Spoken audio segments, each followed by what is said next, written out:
अपनी सहेली के बेटे के विवाह में शामिल होकर पटना से पुणे लौट रही थी कि रास्ते में बनारस में रहने वाली भाभी चाची की बहू से मिलने का लोभ संवरण नहीं कर पाई। बचपन की कुछ यादों से वे इतनी जुड़ी थीं जो कि भुलाए नहीं भूल सकती। सो बिना किसी पूर्व सूचना के रास्ते में ही उतर गई। पटना में ट्रेन में बैठने के बाद ही भाभी से मिलने का मन बनाया था। घर का पता तो मुझे मालूम ही था। आखिर जन्म के बाद 19 साल मैंने वहीं गुजारे थे। घर के बाहर के नक्शे में कोई परिवर्तन नहीं था, इसलिए तुरंत पहचान गई। आगे क्या होगा, उसकी अनुभूति से ही धड़कनें तेज होने लगी।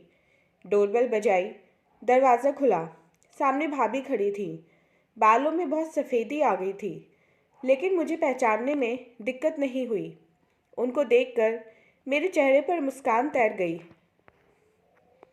लेकिन उनकी प्रतिक्रिया से लग रहा था कि वे मुझे पहचानने की असफल कोशिश कर रही थीं। उन्हें अधिक समय दुविधा की स्थिति में न रखकर मैंने कहा, भाभी, मैं गीता। थोड़ी देर वे सोच में पड़ गई, फिर खुशी से बोली, अरे दीदी, आप अचानक कैसे? खबर क्यों नहीं की? मैं स्टेशन लेने आ जाती। कितने सालों बाद मिले हैं। उन्होंने मुझे गले से लगा लिया और हाथ पकड़कर घर के अंदर ले गई। अंदर का नक्शा पूरी तरह से बदला हुआ था। चाचा चाची तो कब के काल कवलित हो गए थे। दो नंदे थीं, उनका विवाह भी हो चुका था। भाभी की बेटी की भी शादी हो गई थी। एक बेटा था जो ऑफिस गया हुआ था। मेरे बैठते ही वे चाय बनाकर ले आई। चाय पीते पीते मैंने उनको भरपूर नज़रों से देखा। मक्खन की तरह गोरा चेहरा अपनी चिकनाई खोकर पाषाण जैसा कठोर और भावहीन हो गया था। पथराई हुई आंखें जैसे उनकी चमक को ग्रहण लगे वर्षों बीत चुके हों। सलवटी पड़ी हुई सूती सफ़ेद साड़ी जैसे कभी उसने कलफ के दर्शन ही न किए हों। कुल मिलाकर उनकी स्थिति उस समय से बिल्कुल विपरीत थी जब वे ब्याह कर इस घर में आई थी। मैं उन्हें देखने में इतनी खो गई थी कि उनकी क्या प्रतिक्रिया होगी इसका ध्यान ही नहीं रहा। उनकी आवाज़ से चौंकी, दीदी, किस सोच में पड़ गई है? पहले मुझे देखा नहीं है क्या? नहाकर थोड़ा आराम कर लीजिए ताकि रास्ते की थकान उतर जाए, फिर जी भरकर बातें करेंगे। चाय खत्म हो गई थी। मैं झेप कर उठी और कपड़े निकालकर बाथरूम में घुस गई। शादी और सफ़र की थकान से सच में बदन बिल्कुल निढाल हो रहा था। लेट तो गई, लेकिन आंखों में नींद के स्थान पर 25 साल पुराने अतीत के पन्ने एक एक करके आंखों के सामने तैरने लगे। मेरे चचेरे भाई का विवाह इन्हीं भाभी से हुआ था। चाचा की पहली पत्नी से मेरा इकलौता भाई हुआ था। वह अन्य दोनों सौतेली बहनों से भिन्न था। देखने और स्वभाव दोनों में उसका अपनी बहनों से अधिक मुझसे स्नेह था, क्योंकि उसकी सौतेली बहनें उससे सौतेला व्यवहार करती थीं। उसकी माँ के गुण उनमें कूट कूट कर भरे थे। मेरी माँ की भी उसकी सगी माँ से बहुत आत्मीयता थी, इसलिए वे उसको अपने बड़े बेटे का दर्जा देती थी। उस जमाने में अधिकतर जैसे ही लड़का व्यवसाय में लगा कि उसके विवाह के लिए रिश्ते आने लगते थे।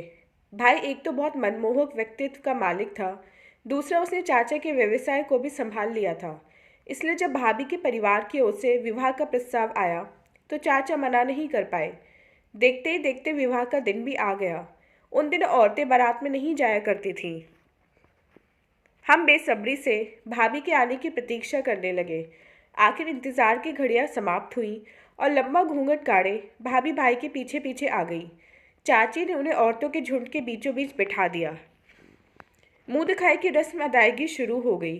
पहली बार ही जब उनका घूंघट उठाया गया तो मैं उनका चेहरा देखने का मौका हाथ से जाने नहीं देना चाहती थी, और जब मैंने उन्हें देखा तो मैं देखते ही रह गई उस अद्भुत सौंदर्य की स्वामिनी को। मक्खन से झक सफ़ेद रंग, बेदाग और लावण्यपूर्ण चेहरा, आंखों में हजार सपने लिए सपनीली आंखें, चौड़ा माथा, काले घने बालों का बड़ा सा जूड़ा, तथा खुशी से उनका चेहरा और भी दबदबा रहा था। वे कुल मिलाकर किसी अप्सरा से कम नहीं लग रही थीं। सभी औरतें आपस में उनकी सुंदरता की चर्चा करने लगीं। भाई विजय मुस्कान के साथ इधर उधर घूम रहा था। इससे पहले उसे कभी इतना खुश नहीं देखा था। उसको देखकर हमने सोचा, माँ तो जन्म देते ही दुनिया से विदा हो गई थी, चलो कम से कम अपनी पत्नी का तो वह सुख देखेगा। विवाह के समय भाभी मात्र 16 साल की थी, मेरी हम उम्र। चाची को उनका रूप फूटी आंखों ने ही सुहाया, क्योंकि अपनी बदसूरती को लेकर वे हमेशा कुंठित रहती थी। अपना आक्रोश जब तब भाभी के क्रियाकलापों में मीन में निकालकर शांत करती थी। कभी कोई उनके रूप की प्रशंसा करता तो छूटते ही बोले बिना नहीं रहती थी। रूप के साथ थोड़े गुण भी तो होने चाहिए थे, किसी काम के योग्य नहीं है। दोनों नन्हे भी कटाक्ष करने में नहीं चूकती थी। बेचारी चुपचाप सब सुन लेती थी, लेकिन उसकी भरपाई भाई से हो जाती थी। हम भी मूक दर्शक बने सब देखते रहते थे। कभी कभी भाभी मेरे व माँ के पास आकर अपना मन हल्का कर लेती थी, लेकिन माँ भी असहाय थी, क्योंकि चाची के सामने बोलने की किसी की हिम्मत नहीं थी। विवाह को अभी 3 महीने भी नहीं बीते होंगे कि भाभी गर्भवती हो गई। मेरी भोली भाभी, जो स्वयं एक बच्ची थी, अचानक अपने माँ बनने की खबर सुनकर हक्की बक्की रह गई और आंखों में आंसू उमड़ आए। अभी तो वे विवाह का अर्थ भी अच्छी तरह समझ नहीं पाई थी। वे रिश्तों को ही पहचानने में लगी हुई थी, मातृत्व का बोझ कैसे वहन करेंगी। लेकिन परिस्थितियाँ सब कुछ सिखा देती हैं। उन्होंने भी स्थिति से समझौता कर लिया। भाई पितृत्व के लिए मानसिक रूप से तैयार तो हो गया, लेकिन उसके चेहरे पर अपराध भावना साफ झलकती थी कि जागरूकता की कमी होने के कारण भाभी को इस स्थिति में लाने का दोषी वही है। मेरी माँ कभी कभी भाभी से पूछकर कि उन्हें क्या पसंद है बनाकर चुपचाप उनके कमरे में पहुंचा देती थी। बाकी किसी को तो उनसे कोई हमदर्दी न थी। प्रसव का समय आ पहुंचा। भाभी ने चांद सी बेटी को जन्म दिया। नन्ही परी को देखकर वे अपना सारा दुख दर्द भूल गई और मैं तो खुशी से नाचने लगी। लेकिन यह क्या, बाकी लोगों के चेहरों पर लड़की पैदा होने की खबर सुनकर मातम छा गया था।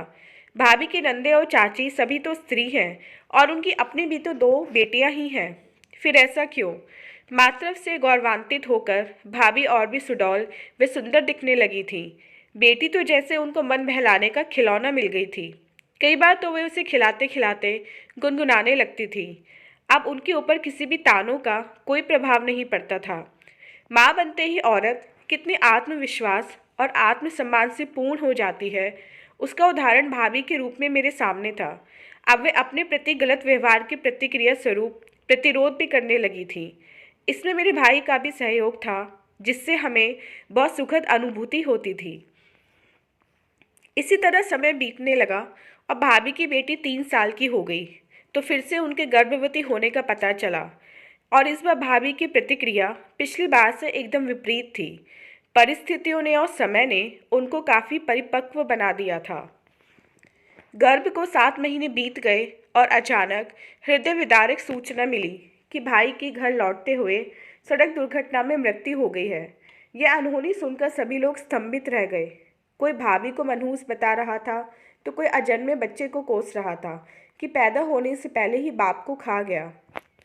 यह किसी ने नहीं सोचा कि पति विहीन भाभी और बाप के बिना बच्चे की जिंदगी में कितना अंधेरा हो गया है। उनसे किसी को सहानुभूति नहीं थी। समाज का यह रूप देखकर मैं काँप उठी और सोच में पड़ गई कि यदि भाई कम उम्र लिखवा कर लाए हैं या किसी की गलती से दुर्घटना में वे मारे गए हैं तो उसमें भाभी का क्या दोष? इस दोष से पुरुष जाति क्यों वंचित रहती है? एक एक करके उनके सारे सुहाग चिन्ह धो पहुँच दिए गए। उनके सुंदर कोमल हाथ, जो हर समय मीनाकारी वाली चूड़ियों से सजे रहते थे, वे खाली कर दिए गए। उन्हें सफ़ेद साड़ी पहनने को दी गई। भाभी के विवाह की कुछ साड़ियों की तो अभी तह भी नहीं खुल पाई थी। वे तो जैसे पत्थर से बेजान हो गई थीं और जड़वत सभी क्रियाकलापों को निशब्द देखती रहीं। वे स्वीकार ही नहीं कर पा रही थी कि उनकी दुनिया उजड़ चुकी है। एक भाई ही तो थे जिनके कारण वे सब कुछ सहकर भी खुश रहती थी। उनके बिना वे कैसे जीवित रहेंगी? मेरा हृदय तो चीत्कार करने लगा कि भाभी की ऐसी दशा क्यों की जा रही थी। उनका कसूर क्या था? पत्नी की मृत्यु के बाद पुरुष पर ना तो लाछन लगाए जाते हैं, ना ही उनके उनके स्वरूप में कोई बदलाव आता है। भाभी के मायके वाले भाई की 13वीं पर आए और उन्हें साथ ले गए कि वे यहाँ के वातावरण में भाई को याद करके तनाव में और दुखी रहेंगी, जिससे आने वाले बच्चे और भाभी के स्वास्थ्य पर बुरा असर पड़ेगा। सबने सहर्ष उनको भेज दिया, यह सोचकर कि जिम्मेदारी से मुक्ति मिली। कुछ दिनों बाद उनके पिताजी का पत्र आया कि वे भाभी का प्रसव वहीं करवाना चाहते हैं। किसी ने कोई एतराज़ नहीं किया और फिर यह खबर आई कि भाभी के बेटा हुआ है। हमारे यहाँ से उनको बुलाने का कोई संकेत दिखाई नहीं पड़ रहा था, लेकिन उन्होंने बुलावे का इंतज़ार नहीं किया और बेटे के 2 महीने का होते ही अपने भाई के साथ वापस आ गई। कितना बदल गई थी भाभी। सफ़ेद साड़ी में लिपटी हुई, सूना माथा, हाथ में सोने की एक एक चूड़ी। बस उन्होंने हमें बताया कि उनके माता पिता उनको आने नहीं दे रहे थे, कि जब उसका पति ही नहीं रहा तो वहाँ जाकर क्या करेगी। लेकिन वे नहीं मानी। उन्होंने सोचा कि वे अपने माँ बाप पर बोझ नहीं बनेंगी और जिस घर में ब्याह कर गई हैं वहीं से उनकी अर्थी उठेगी। मैंने मन में सोचा, जाने किस मिट्टी की बनी है वे। परिस्थितियों ने उन्हें कितना दृढ़ निश्चयी और सहनशील बना दिया है। समय बीतते हुए मैंने पाया कि उनका पहले वाला आत्मसम्मान समाप्त हो चुका है। अंदर से जैसे वे टूट गई थी। जिस डाली का सहारा था, जब वह ही नहीं रही तो वे किसके सहारे हिम्मत रखती। उनको परिस्थितियों से समझौता करने के अतिरिक्त कोई चारा दिखाई नहीं पड़ रहा था। फूल खिलने से पहले ही मुरझा गया था। सारा दिन सबकी सेवा में लगी रहती थी। उनकी ननद का विवाह तय हो गया और तारीख भी निश्चित हो गई, लेकिन किसी भी शुभ कार्य के संपन्न होते समय वे कमरे में बंद हो जाती थीं। लोगों का कहना था कि वे विधवा हैं, इसलिए उनकी परछाई भी नहीं पड़नी चाहिए। यह औरतों के लिए विडंबना ही तो है कि बिना कसूर के हमारा समाज विधवा के प्रति ऐसा दृष्टिकोण रखता है। मेरे पिताजी पुश्तैनी व्यवसाय छोड़कर दिल्ली में नौकरी करने का मन बना रहे थे। भाभी को जब पता चला तो वे फूट फूट कर रोई। मेरा तो बिल्कुल मन नहीं था उनसे इतनी दूर जाने का, लेकिन मेरे ना चाहने से क्या होना था और हम दिल्ली चले गए। वहाँ मैंने 2 साल में एमए पास किया और मेरा विवाह हो गया। उसके बाद भाभी से कभी संपर्क ही नहीं हुआ। ससुराल वालों का कहना था कि विवाह के बाद जब तक मायके के रिश्तेदारों का निमंत्रण नहीं आता तब तक वे नहीं जाती। मेरा अपनी चाची से ऐसी उम्मीद करना बेमानी था। ये सब सोचते सोचते कब नींद आ गई पता ही नहीं चला। उठो दीदी, सांझ पड़े नहीं सोते, चाय तैयार है। भाभी की आवाज़ से मेरी नींद खुली और मैं उठकर बैठ गई। पुरानी बातें याद करते करते सोने के बाद सिर भारी हो रहा था। चाय पीने से थोड़ा आराम मिला। भाभी का बेटा प्रतीक भी ऑफिस से आ गया था। मेरी दृष्टि उस पर टिक गई। बिल्कुल भाई पर गया था। उसी की तरह मनमोहक व्यक्तित्व का स्वामी, उसी की तरह बोलती आंखें और गोरा रंग। इतने वर्षों बाद मिली थी भाभी से। समझ ही नहीं आ रहा था कि बात कहाँ से शुरू करूं। समय कितना बीत गया था। उनका बेटा साल भर का भी नहीं था जब हम बिछुड़े थे। आज इतना बड़ा हो गया है। मैं चाह रही थी उनसे कि इतने अंतराल तक उनका वक्त कैसे बीता। बहुत कुछ तो उनके बाहरी आवरण ने बता दिया था कि वे उसी में जी रही हैं जिसमें मैं उनको छोड़कर गई थी। इससे पहले कि मैं बातों का सिलसिला शुरू करूं, भाभी का स्वर सुनाई दिया। दामाद जी क्यों नहीं आए? क्या नाम है बेटी का? क्या कर रही है आजकल? उसे क्यों नहीं लाई? इतने सारे प्रश्न उन्होंने एक साथ पूछ डाले। मैंने सिलसिलेवार उत्तर दिया। इनका तो अपने काम से फुर्सत नहीं है। मीनू के इम्तिहान चल रहे थे, इसलिए भी उनका आना नहीं हुआ।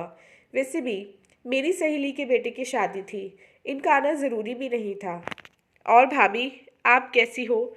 इतने साल मिले नहीं, लेकिन आपकी याद बराबर आती रही।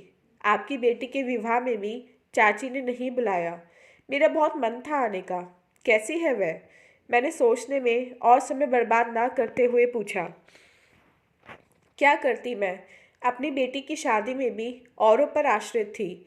मैं चाहती तो बहुत थी, कहकर वे शून्य में खो गई। चलो, अब चाचा चाची तो रहे नहीं। प्रतीक के विवाह में आप नहीं बुलाएंगी तो भी आऊँगी। अब तो विवाह के लायक वह भी हो गया है।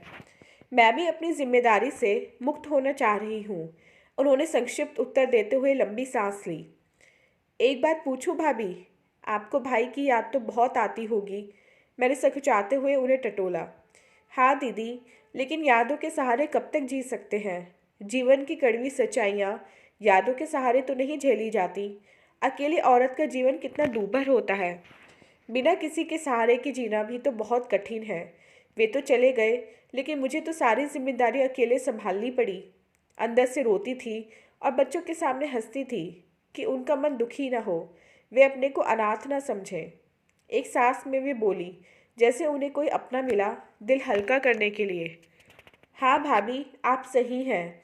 जब भी ये ऑफिस टूर पर चले जाते हैं तब अपने को असहाय महसूस करती हूँ मैं भी। एक बात पूछूं, बुरा तो नहीं मानेंगी? कभी आपको किसी पुरुष साथी की आवश्यकता नहीं पड़ी? मेरी हिम्मत उनकी बातों से बढ़ गई थी। क्या बताऊं दीदी, जब मन बहुत उदास होता था तो लगता था किसी के कंधे पर सिर रखकर खूब रोऊं, और वह कंधा पुरुष का हो, तभी हम सुरक्षित महसूस कर सकते हैं। उसके बिना औरत बहुत अकेली है। उन्होंने बिना संकोच के कहा। आपने कभी दूसरे विवाह के बारे में नहीं सोचा? मेरी हिम्मत बढ़ती जा रही थी। कुछ सोचते हुए वे बोली, क्यों नहीं दीदी, पुरुषों की तरह औरतों की भी तो तन की भूख होती है, बल्कि उसकी तो मानसिक आर्थिक सहारे के साथ साथ सामाजिक सुरक्षा की भी बहुत ज़रूरत होती है। मेरी उम्र ही क्या थी उस समय, लेकिन जब मैं पढ़ी लिखी ना होने के कारण आर्थिक रूप से दूसरों पर आश्रित थी तो कर भी क्या सकती थी। इसलिए मैंने सबके विरुद्ध होकर अपने गहने बेचकर आस्था को पढ़ाया, जिससे वह आत्मनिर्भर होकर अपने निर्णय स्वयं ले सके। स्वयं का कुछ भी भरोसा नहीं, कब करवट बदले। उनका बेबाक उत्तर सुनकर मैं अचंभित रह गई और मेरा मन करुणा से भर आया। सच में, जिस उम्र में वे विधवा हुई थी उस उम्र में तो आजकल कोई विवाह के बारे में सोचता भी नहीं है। उन्होंने इतना समय अपनी इच्छाओं का दमन करके कैसे काटा होगा, सोच कर ही मैं सिहर उठी थी। हाँ भाभी, आजकल तो पति की मृत्यु के बाद भी उनके बाहरी आवरण में और क्रियाकलापों में विशेष परिवर्तन नहीं आता, और पुनर्विवाह में भी कोई अड़चन नहीं डालता। पढ़ी लिखी होने के कारण आत्मविश्वास और आत्मसम्मान के साथ जीती हैं। होना भी यही चाहिए। आखिर उनको किस गलती की सजा दी जाए। बस, अब तो मैं थक गई हूँ। मुझे अकेली देखकर लोग वासना भरी नज़रों से देखते हैं। कुछ अपने खास रिश्तेदारों के भी मैंने असली चेहरे देख लिए तुम्हारे भाई के जाने के बाद। अब तो प्रतीक के विवाह के बाद मैं संसार से मुक्ति पाना चाहती हूँ। कहते कहते भाभी की आंखों से आंसू बहने लगे। समझ नहीं आ रहा था कि ऐसा ना करने के लिए कहकर उनका दुख बढ़ाऊंगी या सांत्वना दूंगी। मैं शब्दहीन उनसे लिपट गई और वे अपना दुख आंसुओं के सहारे हल्का करती रही। ऐसे लग रहा था कि बरसों से रुके हुए आंसू मेरे कंधे का सहारा पाकर निर्बाध गति से बह रहे थे, और मैंने भी उनके आंसू बहने दिए। अगले दिन ही मुझे लौटना था। भाभी से जल्दी ही मिलने का तथा अधिक दिन उनके साथ रहने का वादा करके मैं भारी मन से ट्रेन में बैठ गई। वे प्रतीक के साथ मुझे छोड़ने के लिए स्टेशन आई थी।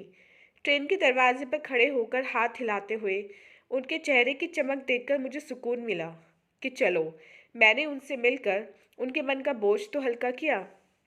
तो दोस्तों, ये थी हमारी आज की कहानी। उम्मीद करते हुए कहानी आपको पसंद आई होगी। मिलते हैं अपनी नेक्स्ट वीडियो में इससे नेक्स्ट कहानी के साथ। तब तक के लिए आज्ञा दीजिए। धन्यवाद।